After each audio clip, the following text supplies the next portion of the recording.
समाजमा लुकेका सत्यहरू, दबाइएका आवाजहरू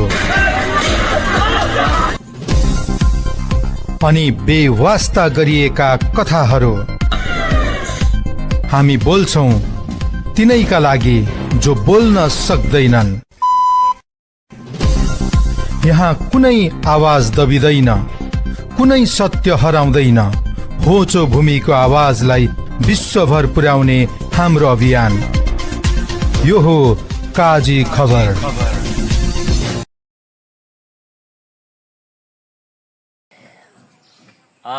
यो ठाउँ चाहिँ कचन कवल वडा नम्बर 1 स्थित यो सोमबारे टावर टोल भनिन्छ यसलाई।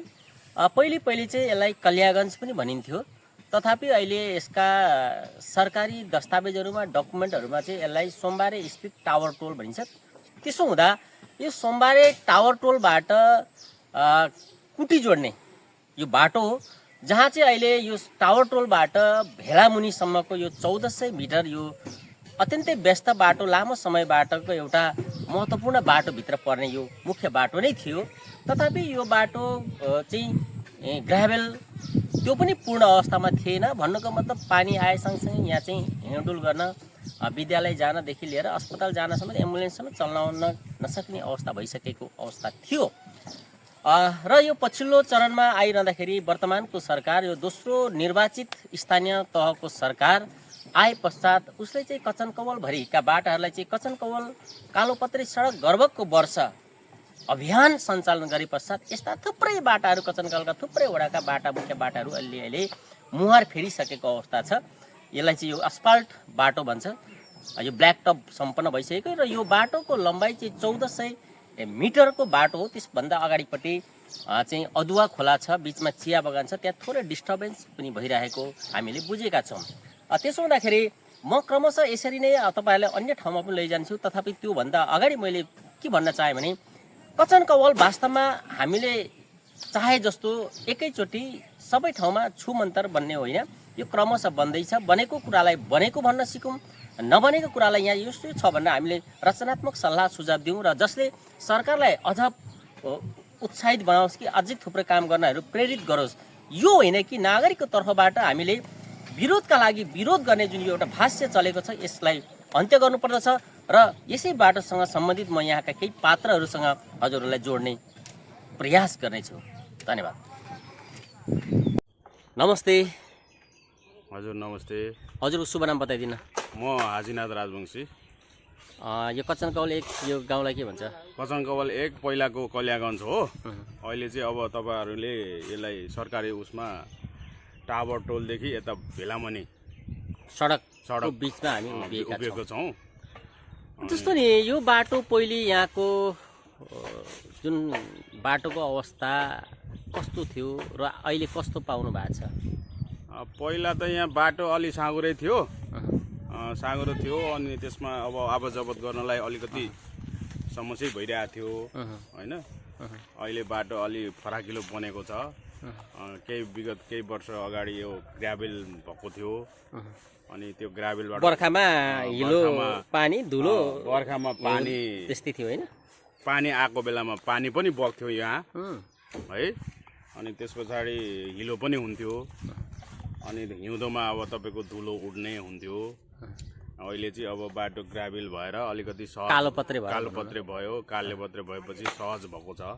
जस्तो नि यो टावर टोलबाट भेलामुनिसम्म अहिले 1400 मिटर यो बनिएको बाटो जुन कालोपत्रे अस्पताल छ, यो बाटोले कुटी बजार छुन्छ। यो बाटो अब कुटी बजार छुन्छ। त्यहाँ अलिकति कुटी बजार अगाडि अलि बाटो विवादित छ।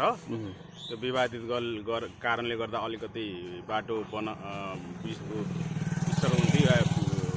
कालोपत्रे हुनलाई अलि समस्याहरू देखिया छ।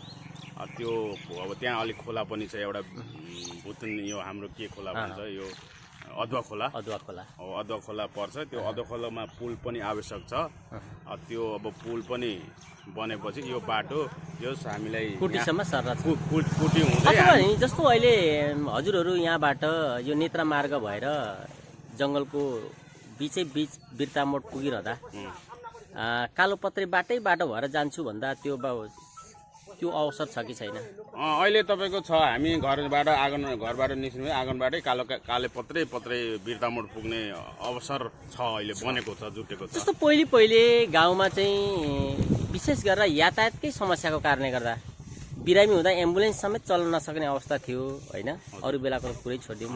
त्यो भइसकेपछि हाम्रा थुप्रै दाजुभाइ दिदीबहिनीहरू चाहिँ गाउँ छोडेर बसाइ सर्ने पनि चलन थियो क्या होइन?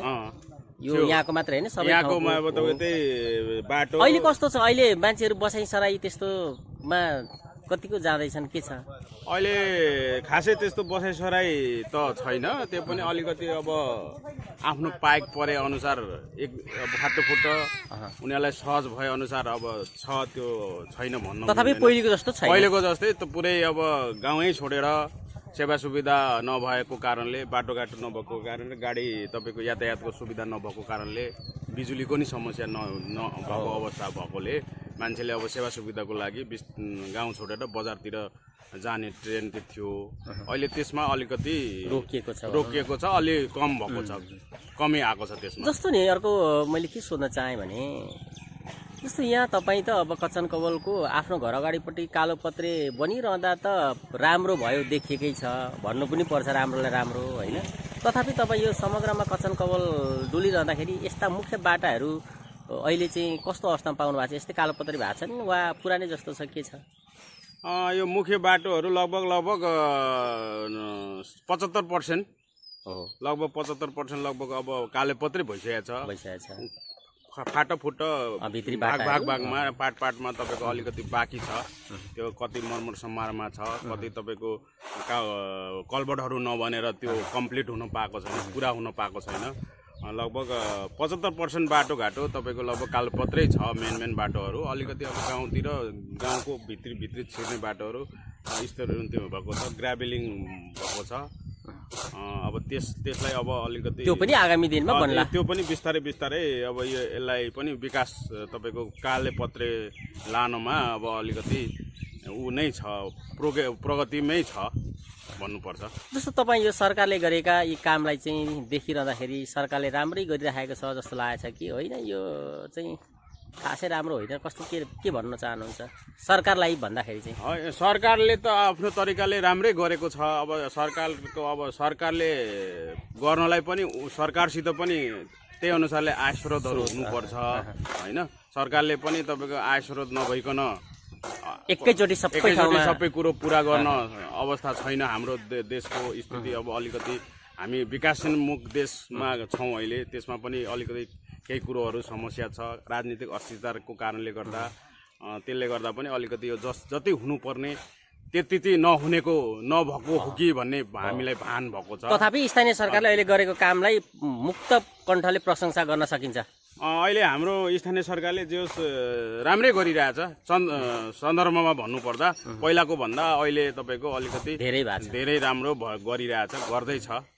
केही अब कहीँ त्यो समस्या अलिअलि समस्याहरू होला, सिर्जना भएको होला, तर समग्र रूपमा भन्नुपर्दा अहिले राम्रै भएको छ। हस् त, हजुर काम गर्दै हुनुहुन्थ्यो, तथापि हामीलाई जुन समय दिनुभयो र आफ्नो घर अगाडि भएको विकास निर्माण मध्येको एउटा सडकको विषयमा जुन बताउनु भयो, यसको लागि धेरै धेरै धन्यवाद। हस्, हजुरलाई पनि अब यो तपाईँको च्यानलमा यसरी आफ्नो केही कुराहरू, केही उहरू राख्न मौका दिनुभएकोमा तपाईँलाई पनि, तपाईँको च्यानललाई पनि, यो तपाईँको कुन च्यानल हो यो? काजी खबरलाई पनि म हृदयदेखि यो कचन कवल वडा नम्बर 1 को कल्यागञ्जको तर्फबाट पनि हजुरलाई पनि धेरै धेरै धन्यवाद। हस् त।